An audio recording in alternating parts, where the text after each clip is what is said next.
Assalamualaikum warahmatullahi wabarakatuh. Memperkenalkan, nama saya Kedua Fikri dari Sekolah Akuntansi 2 yang akan membahas tentang kesehatan dan keselamatan kerja.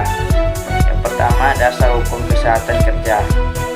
Undang-Undang Nomor 1 Tahun 1970 tentang keselamatan kerja pasal 3 dan pasal 8. Yang kedua, Peraturan Menteri Perhubungan Nomor 7 Tahun 1964 tentang syarat-syarat kesehatan kebersihan serta penerangan di tempat kerja.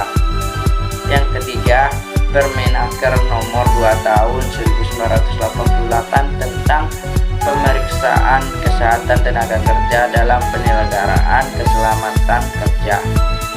Yang kedua, kesehatan dan keselamatan kerja. Keselamatan kerja adalah keadaan sosial jiwa dan raga pekerjaan yang nyaman dan sejahtera yang memungkinkan sikap bekerja secara produktif tanpa membahayakan diri sendiri.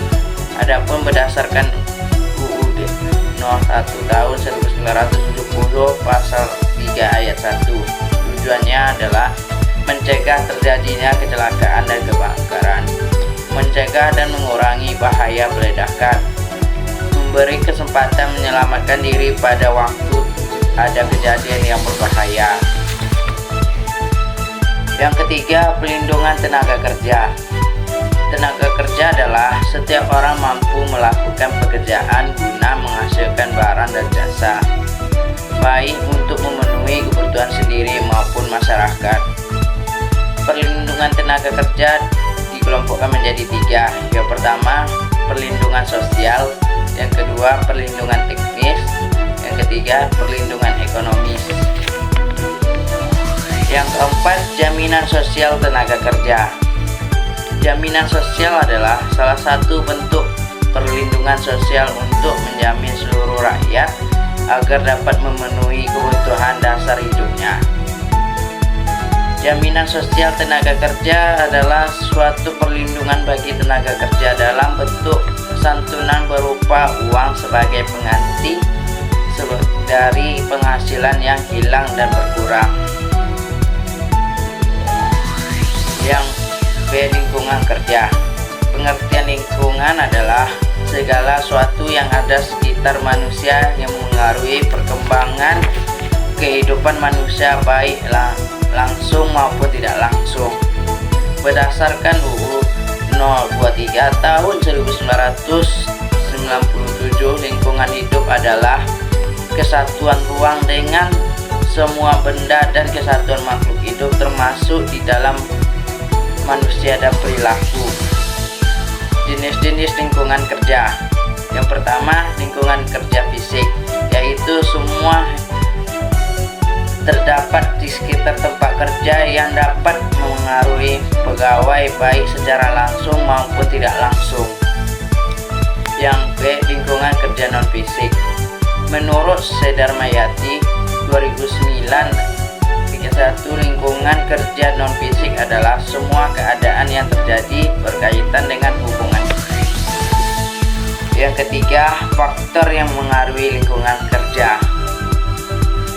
Menurut Sedarmayati 2001 adalah sebagai berikut: penerangan, temperatur, kelembaban, sirkulasi udara, getaran mekanis, bau, tata warna, dan dekorasi.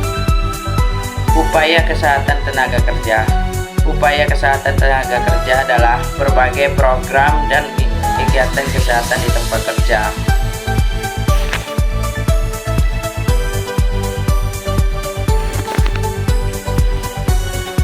Upaya kesehatan kerja. Yang pertama, upaya kesehatan kerja pencegahan preventif. Yang kedua, upaya kesehatan kerja peningkatan promotif. Yang ketiga, upaya kesehatan kerja pengobatan atau kuratif. Yang keempat, upaya kesehatan kerja pemulihan rehabilitatif. Yang kedua, fasilitas kesehatan tenaga kerja. Fasilitas kesejahteraan dan perlindungan tambahan untuk tenaga kerja meliputi pakaian kerja, fasilitas ruang istirahat dan daya. Yang ketiga, pelatihan keselamatan dan kesehatan kerja merupakan pelatihan yang disusun untuk memberi bekal kepada personal yang ditunjuk perusahaan untuk dapat menetapkan kinerja di tempat kerja. Ada pun jenis-jenis pemeriksaan kesehatan tenaga kerja. Yang pertama, tujuan pemeriksaan kesehatan tenaga kerja. Yang kedua, pemeriksaan kesehatan awal atau pre-employment eksaminasi. Yang ketiga, pemeriksaan kesehatan berkala atau periodic examination. Contoh 4 pemeriksaan kesehatan khusus. Adapun pelaksanaan pemeriksaan kesehatan tenaga kerja. Pertama, anamnesia, pemeriksaan kesegaran jasmani. Ketiga, pemeriksaan radiologi atau pemeriksaan laboratorium. Sekian dari saya, terima kasih. Assalamualaikum warahmatullahi wabarakatuh.